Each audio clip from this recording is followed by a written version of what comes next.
Wahiro menjadi saksi Rasulullah menerima wahyu. Lalu untuk apa dan mengapa di sana?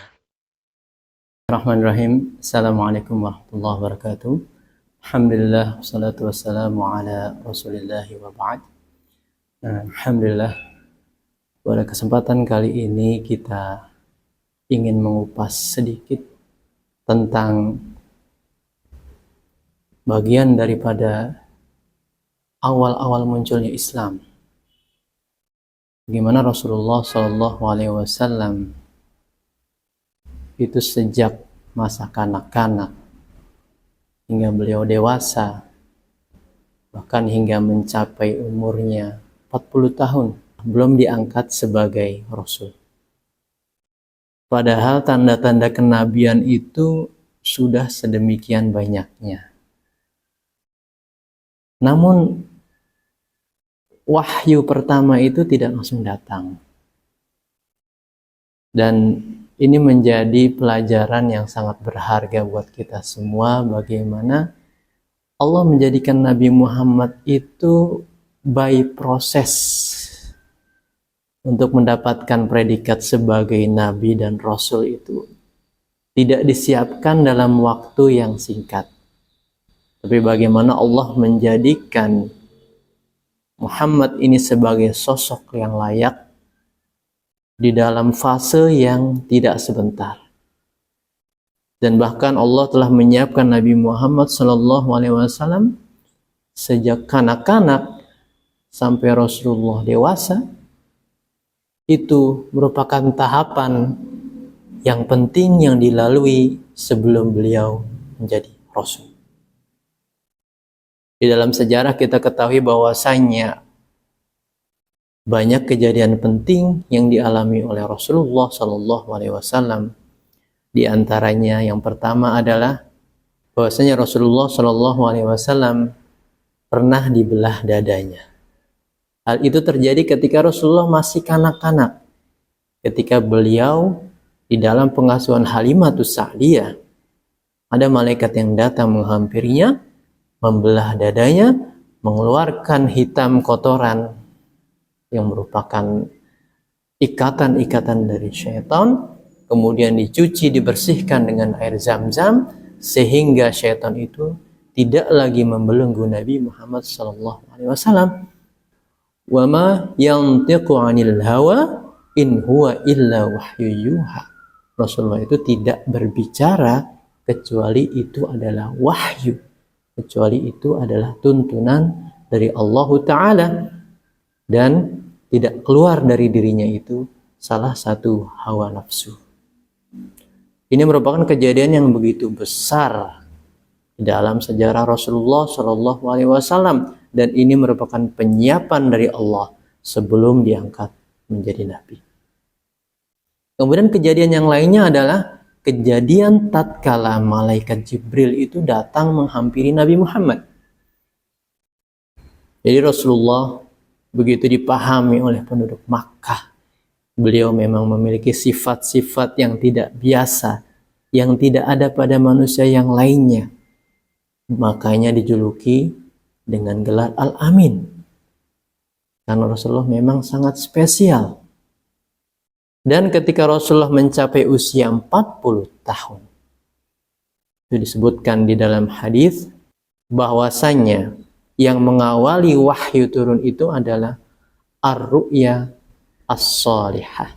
Yang mengawali turunnya wahyu itu adalah mimpi yang benar. Yang jadi catatan di sini bahwasanya mimpinya seorang nabi itu adalah benar. Mimpinya itu adalah wahyu dari Allah Tabaraka wa Ta'ala.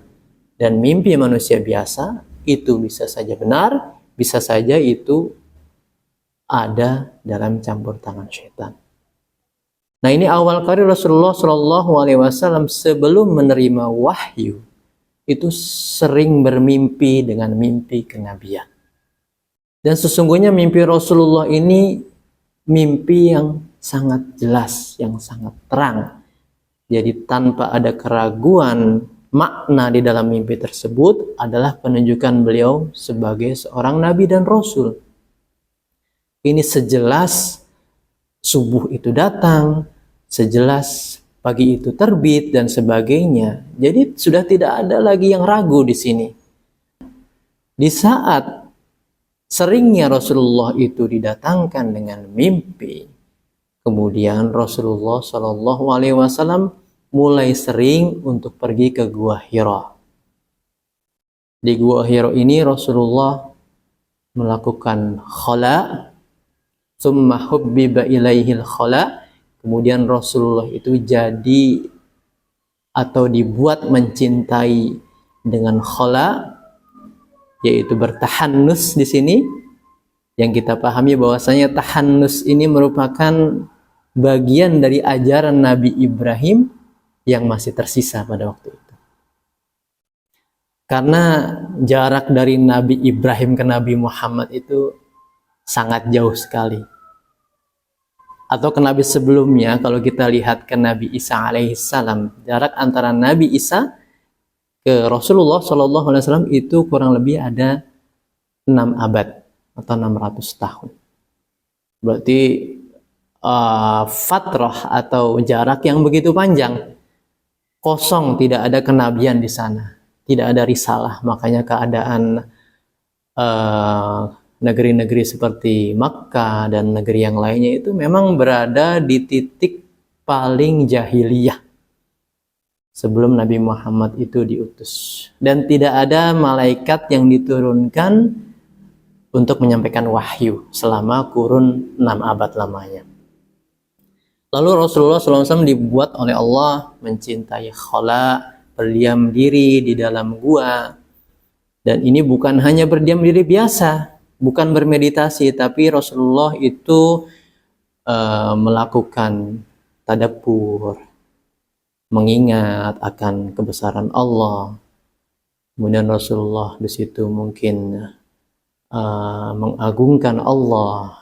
Kalau mungkin di dalam ajaran Islam sekarang itu memperbanyak zikrullah. Nah, ini adalah bagian ajarannya Nabi Ibrahim yang masih tersisa. Dan yang jadi catatan di sini bahwasanya Rasul kita itu tidak pernah sekalipun ikut-ikut orang jahiliyah yang waktu itu menyembah berhala. Posisi Ka'bah itu di sekelilingnya banyak terdapat berhala. Dan Rasul kita selalu dijaga dengan hal-hal kesyirikan dan hal-hal yang buruk dan tidak terpuji.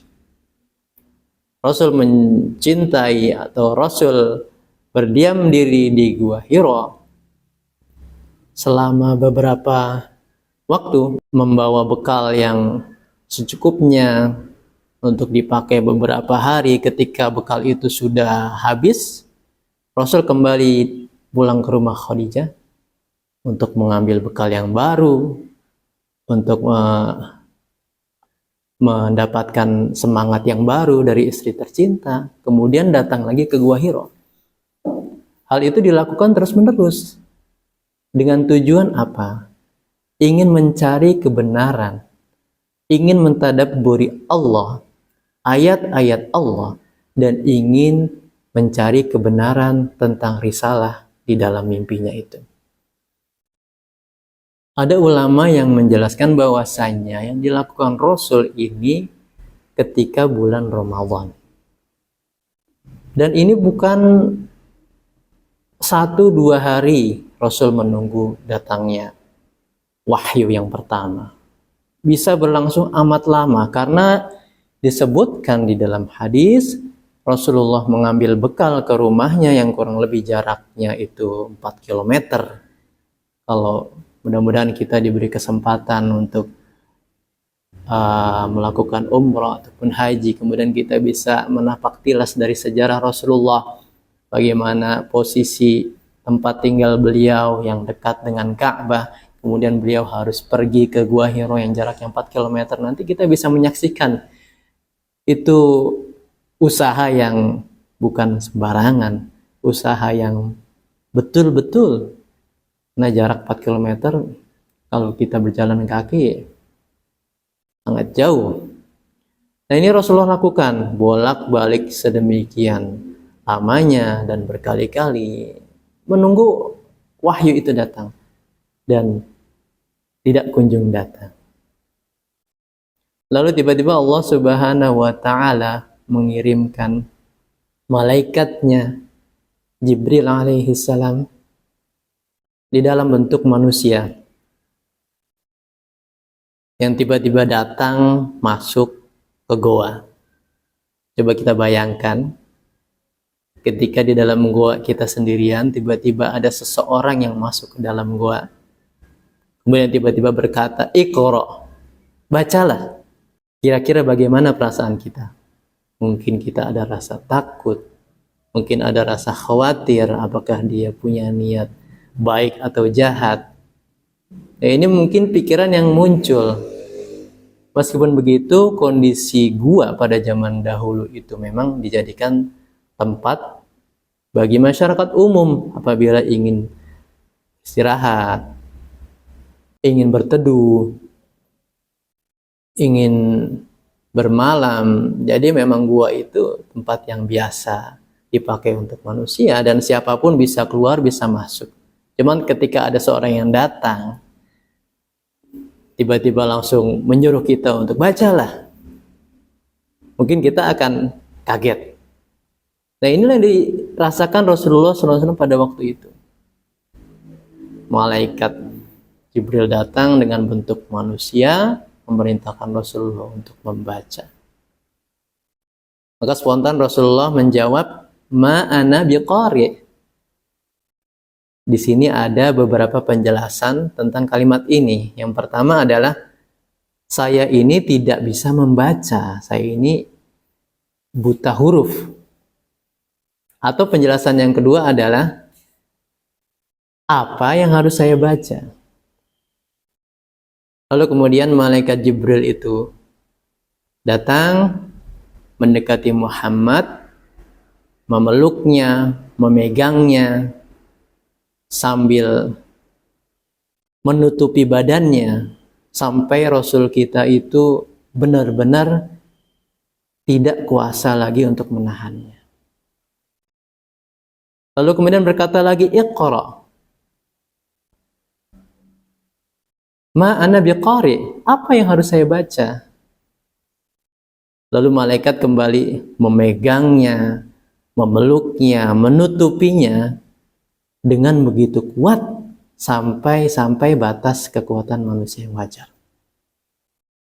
Di sini dalam catatannya bukan Rasul kita itu orang yang lemah, tetapi memang kekuatan malaikat itu kan berbeda dengan kekuatan manusia. Rasul diberi kelebihan memiliki kekuatan 10 lelaki biasa, dan malaikat ini memang kekuatannya di atas kekuatan manusia biasa dengan izin Allah. Hatta balagha minni al-juhdu atau al-jahdu. Kemudian yang ketiga lagi, malaikat memerintahkan Nabi, "Iqra," bacalah. "Ma ana biqari." Saya tidak bisa baca, saya baca apa? Kembali malaikat itu menggenggam, memeluk, menutupi Nabi Muhammad sampai begitu keras, sampai Rasulullah itu tidak sanggup untuk menahannya.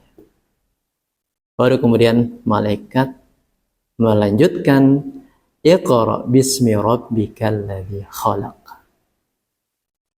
Ini merupakan ayat yang pertama kali turun, wahyu pertama Rasulullah adalah surat Al-Alaq ayat 1 sampai 5. Lalu di sini kita bisa memahami bahwasanya yang dilakukan oleh malaikat ini menggenggam Rasulullah, memeluk, menutupi, menguatkan badannya, ini memiliki hikmah yang begitu besar agar Rasulullah itu ketika dilakukan seperti itu, ya, coba kita bayangkan bagaimana kita menggenggam tangan istri kita atau kita menggenggam tubuh anak kita itu, dia tuh perhatiannya fokus di situ, konsen nih, hei sini, dipegang dengan kuat, begini loh. Jadi dia fokus dengan apa yang akan kita sampaikan setelahnya. Dan itu malaikat Jibril lakukan 3 kali agar Rasul lebih fokus, lebih perhatian lagi, ada apa nih yang harus saya baca. Ternyata begini loh. Iqra bismi rabbikal ladzi khalaq. bacalah dengan nama Tuhanmu yang menciptakan. Jadi ini merupakan jawaban dari pencarian Rasulullah tentang ketuhanan. Jawaban selama ini yang dia cari bahwasanya Tuhan itu, Allah itu bukanlah pada berhala-berhala yang ada di Ka'bah. Bukan yang ada di tempat yang lainnya. Tapi bahwasanya Allah itu adalah yang menciptakannya. Yang menciptakan segala sesuatu. Yang menciptakan semesta ini. Yang mengutus seorang malaikat dalam bentuk manusia yang menggenggamnya begitu erat dan kuat. Kemudian yang menjelaskan bahwasanya Allah itu tidak memerlukan sebab. Allah bisa saja menjadikan sesuatu meskipun engkau tidak bisa membaca, tapi engkau bisa membaca tanpa harus belajar. Kalau Allah berkehendak, maka jadilah. Maka Rasulullah yang buta huruf ini itu bisa saja bisa membaca dengan izin Allah. Karena Allah itu yang maha menciptakan. Allah itu yang maha punya kuasa dan sebagainya. Iqra' bismi rabbikal ladzi khalaq. Khalaqal insana min 'alaq. Allah itu yang telah menciptakan manusia dari segumpal darah. Lagi-lagi setelah menjelaskan nama Allah yang begitu agung, yang maha pencipta, Allah melanjutkan bahwasanya Allah itu yang menciptakan manusia. Masuk ke dalam fakta penciptaan selanjutnya bahwa Allah maha menciptakan seluruh manusia dari segumpal darah. Nabiullah Adam Allah ciptakan dari tanah. Siti Hawa Allah ciptakan dari tulang rusuk. Sedangkan keturunannya semua Allah ciptakan dari segumpal darah. Dari air mani, kemudian dari segumpal darah, yang kemudian Allah jadikan dari situnya itu ada daging yang membungkusi tulang, dan terus berkembang hingga semakin menjadi bentuk manusia yang kita pahami sekarang.